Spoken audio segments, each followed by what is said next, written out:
안녕하세요. 박정우 목사입니다. 안녕하세요. 박정우 목사입니다. 네. 이제 이번 주말부터 비가 많이 온다고 하는데, 비가 많이 오는 가운데서도 각 가정 가운데 하나님이 주시는 은혜가 넘치길 바랍니다. 특별히 비로 인해서 힘들고 어려운 곳이 아니라 시원한 하나님의 은혜의 비와 단비가 될 수 있기를 간절히 기도합니다. 오늘 우리가 함께 보고자 하는 것들은 너희의 믿음이 작기 때문이다. 담임 목사님 지난주 설교 말씀인데요. 마태복음 17장 우리 14절부터 21절까지 말씀입니다. 우리 마태복음 17장 14절에서 27절 말씀 우리 먼저 같이 읽도록 할 텐데요. 제가 대표로 먼저 읽도록 하겠습니다. 그들이 무리에게 이르매 한 사람이 예수께 와서 꿇어 엎드려 이르되 주여 내 아들을 불쌍히 여기소서. 그가 간질로 심히 고생하여 자주 불에도 넘어지며 물에도 넘어지는지라. 내가 주의 제자들에게 데리고 왔으나 능히 고치지 못하더이다. 예수께서 대답하여 이르시되 믿음이 없고 패역한 세대여, 내가 얼마나 너희와 함께 있으며 얼마나 너희에게 참으리요. 그를 이리로 데려오라 하시니라. 이에 예수께서 꾸짖으시니 귀신이 나가고 아이가 그때부터 나으니라. 이때 제자들이 조용히 예수께 나와 이르되 우리는 어찌하여 쫓아내지 못하였나이까. 이르시되 너희의 믿음이 작은 까닭이니라. 진실로 너희에게 이르노니 만일 너희에게 믿음이 겨자씨 하나만큼만 있어도 이 산을 명하여 여기서 저기로 옮겨지리라 하면 옮겨질 것이요 또 너희가 못할 것이 없음이라. 갈릴리에 모일 때 예수께서 제자들에게 이르시되 인자가 장차 사람들에게 손에 넘겨져 죽임을 당하고 제3일에 살아나리라 하시니 제자들이 매우 근심하더라. 가버나움에 이르니 반세계를 받는 자들이 베드로에게로 나와 이르되 너희 선생은 반세계를 내지 아니하느냐. 이르되 내신다 하고 집에 들어가니 예수께서 먼저 이르시되 시몬아 내 생각은 어떠하냐. 세상 임금들이 누구에게 관세와 국세를 받느냐. 자기 아들에게냐 타인에게냐. 베드로가 이르되 타인에게니이다. 예수께서 이르시되 그렇다면 아들들은 세를 면하리라.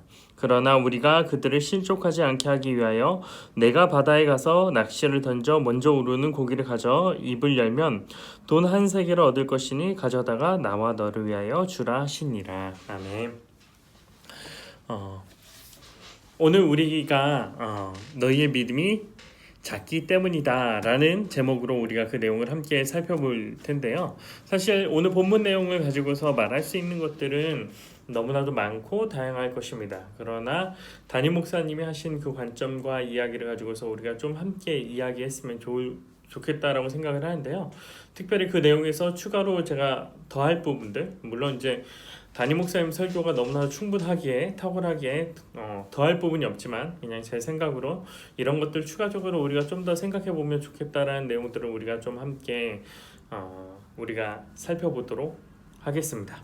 오늘 우리가 본문의 내용을 살펴보면 귀신 들린 아이의 부모가 제자들에게 나와서 고쳐달라고 이야기를 했는데, 사실 제자들은 그 귀신 들린 아이를 고치지 못했죠. 그 원인들에 대해서 예수님 앞에 질문했을 때 예수님이 그들에게 이야기했던 내용들이 무엇이냐면 너희의 믿음이 작기 때문에 그렇게 되었다라고 이야기하고 있습니다.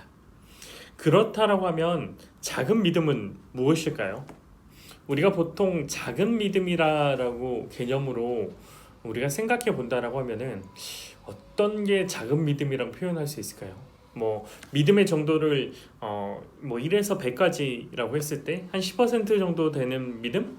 혹은 20% 정도 되는 믿음? 혹은 30%? 어떨 때 우리는 작고 큰 믿음이라고 이걸 분류해서 이야기할 수 있을까요? 사실 이 작은 믿음에 대한 정의들을 좀 우리가 생각해 볼 필요가, 우리가 스스로 우리들도 작은 믿음이라고 이야기하는데 사실 이 작은 믿음에 대한 정의들을 우리가 생각해 보거나 고민해 본 적이 사실은 별로 없다는 거죠. 그렇다면 이 자금은 무엇에 대해서 이야기하는 걸지에 대해서 오늘 좀 우리가 집중적으로 이야기하고자 하는데요. 이 자금은 양의 자금을 말하는 것은 아닐 것입니다. 물론 이 작은이란 사용된 이 헬러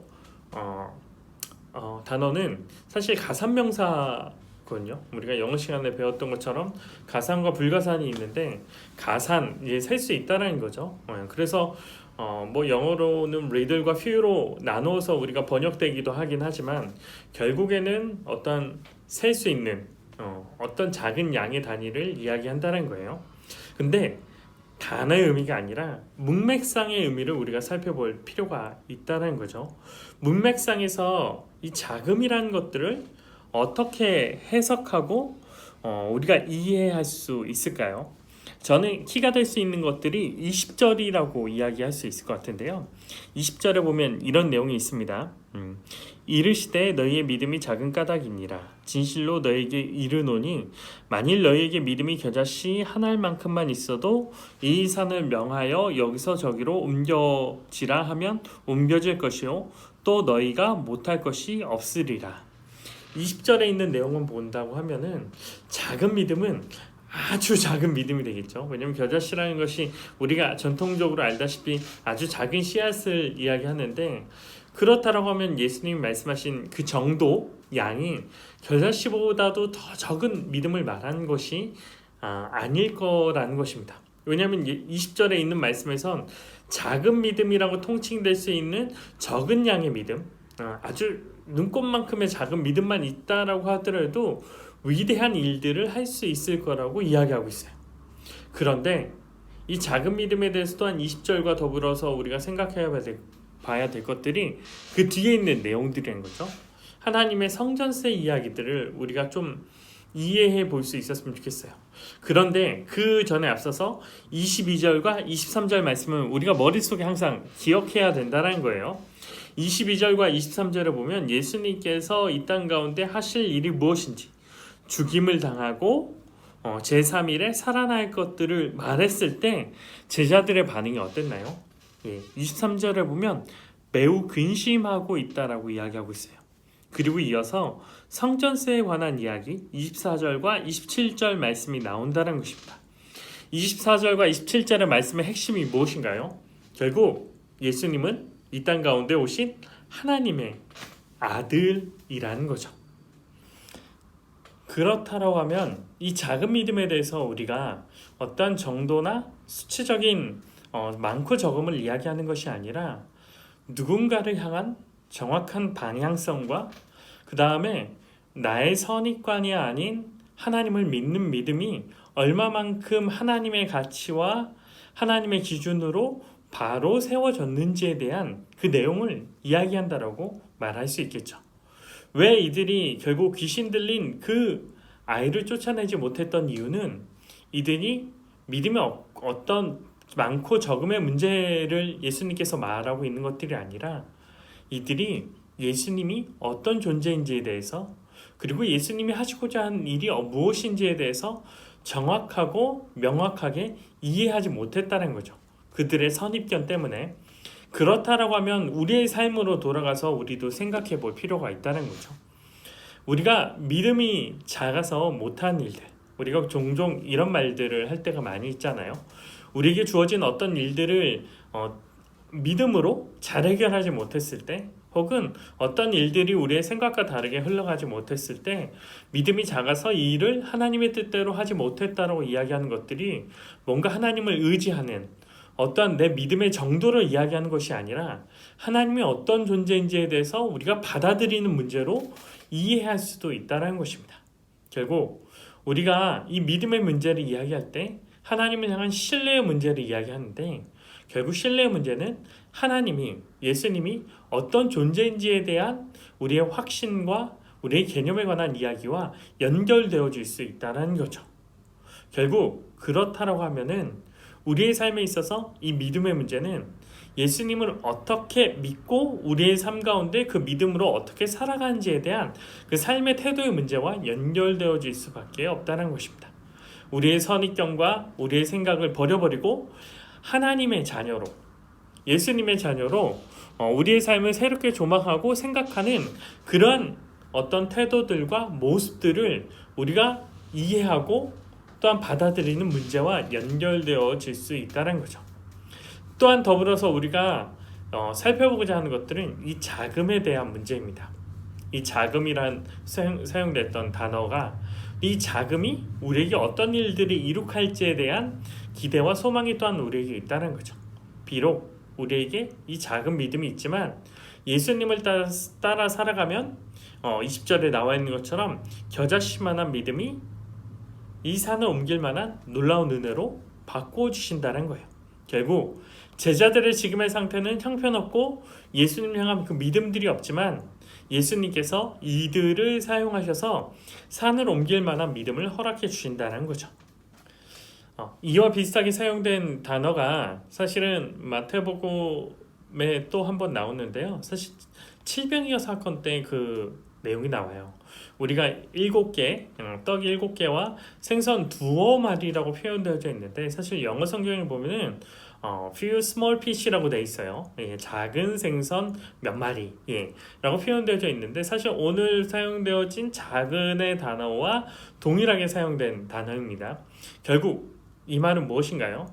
하나님께서 예수님께서 작은 우리들의 믿음을 통해서 세상을 바꾸고 세상을 바로 세워나가는 그 일들을 하시고자 한다는 거죠.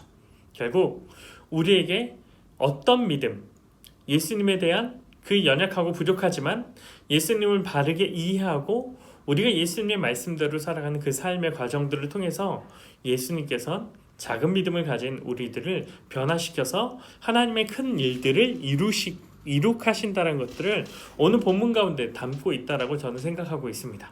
결국 작은 믿음이 예수님을 향한 올바른 믿음과 예수님 향한 온전한 이해가 우리의 삶 가운데 주어졌을 때 우리의 삶을 새롭게 조망하게 되고 새롭게 조망되어진 그 삶을 통해서 세상이 변화되어지는 그 은혜들을 예수님께서 본문 가운데 담고 이야기하시고 있다는 것입니다.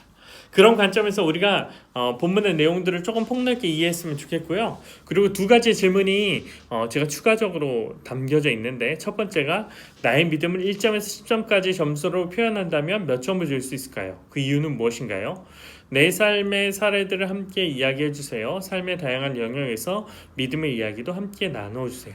사실 이 질문을 이야기한 것들이 뭐냐면 사실 우리의 믿음을 1점에서 10점으로 나눈다는 것 자체가 사실 의미가 없다는 거죠. 점수를 우리가 하면서 사실 근거들을 이야기해 봤을 때 근거들을 이야기한다는 것들 나열해 보면 사실 믿음은 있고 없고의 문제이지 적고 많음의 문제를 말한다는 것은 아니라는 것입니다. 그 관점에서 우리가 생각해야 될 것들은 이 질문을 통해서 이야기하고자 하는 것들은 우리가 믿음의 작은 문제가 아니라 우리의 믿음의 근본적으로 예수님을 얼마만큼이 아니라 예수님을 믿고 있냐 예수님을 믿지 않느냐 이 문제로 믿음이 기결될 수 있다는 것들을 좀 우리가 생각해 볼 필요가 있다는 거예요. 두 번째, 하나님의 자녀됨은 지금 나의 삶, 일터, 학교, 가정, 자녀의 관계, 취미, 생활 등의 어떤 변화들을 가지고 올 수 있을까요? 그리스도를 믿는 믿음으로 과거의 나와 지금의 나는 어떤 차이가 있을까요? 결국 하나님의 자녀됨, 믿음을 가진다는 것은 우리의 삶에 있어서 근본적인 변화와 우리의 삶에 바라보는 관점의 변화를 이야기하는 건데 그렇다라고 하면 지금 나의 삶 가운데 내가 하나님의 자녀로 온전히 예수 그리스도를 하나님의 자녀로 아들로 인정하는 것 그리고 예수님을 나의 구원자로 인정하는 그 삶이 우리의 삶의 구체적인 어떤 변화를 그리고 내 삶의 태도들의 어떤 변화들을 가지고 온지 이야기해 봤으면 좋겠고요. 그리고 과거의 나와 지금의 나는 어떤 차이가 있는지 이 질문을 한 의도는 무엇이냐면 사실 과거에 우리는 모두 다 뜨거운 시절을 보냈던 때가 있었을 거예요. 물론 지금도 뜨겁고 아주 은혜로운 삶들을 살아가게 될 텐데 과거의 우리의 청년 시절을 한번 생각해 봅시다. 선교에 뜨겁고 교회에 뜨거웠으며 예배에 뜨거웠던 우리의 시간들을 한번 고민해 보고 생각해 봤을 때 과거의 나와 지금의 나는 어떤 변화들이 있을까요? 그리고 믿음의 관점에서 어떤 변화가 있었기 때문에 내 삶이 변했을까요? 때로는 과거에 우리가 갖고 있었던 믿음이 우리의 삶 가운데 옅어졌을 수도 있고 옅어졌다는 것들이 예수님을 더 이상 믿지 않았을 수도 있고 혹은 과거에 우리가 가졌던 믿음들이 냉철하게 생각해 보면 하나님을 향한 그 믿음이 아닐 수도 있다라는 생각들을 우리가 해볼 수 있다는 것입니다. 그래서 이 두 시점의 믿음들을 비교해보는 통해서 오늘날에 갖고 있었던 믿음, 과거에 있었던 믿음이 과연 진짜 믿음인지에 대해서 생각해보고 이 믿음이 어떻게 변할 수 있을지에 대해서 우리가 생각해 볼 수 있었으면 좋겠습니다. 이 내용들을 목장에서 좀 폭넓게 이야기해 주셨으면 좋겠고요. 이 질문들 굳이 안 하셔도 됩니다. 그러나 중요한 것은 이 내용들을 통해서 우리가 조금 더 우리의 믿음에 대해서 근본적으로 생각해 볼 수 있는 시간이 우리에게 주어질 수 있었으면 좋겠습니다. 네. 더운 날씨가 계속 지속되고 비가 계속 스콜처럼 내릴 때가 많아서 짜증날 때가 참 많이 있는데, 그럼에도 불구하고 또 이제 다음 주에는 비가 더 많이 오게 된다라고 이야기하는데, 그런 가운데서도 하나님의 은혜로 살아갈 수 있는 우리 청정년 일집 모두가 될 수 있길 바랍니다. 한 주간도 무더운 날씨 가운데 혹은 습하고 끄급한 날씨 가운데, 비 오는 날씨 가운데 이기고 승리할 수 있는 우리 청정년 일진이 될 수 있게 저는 저희 자리에서 간절히 기도하겠습니다. 네, 한 주간도 화이팅 하시길 바랍니다.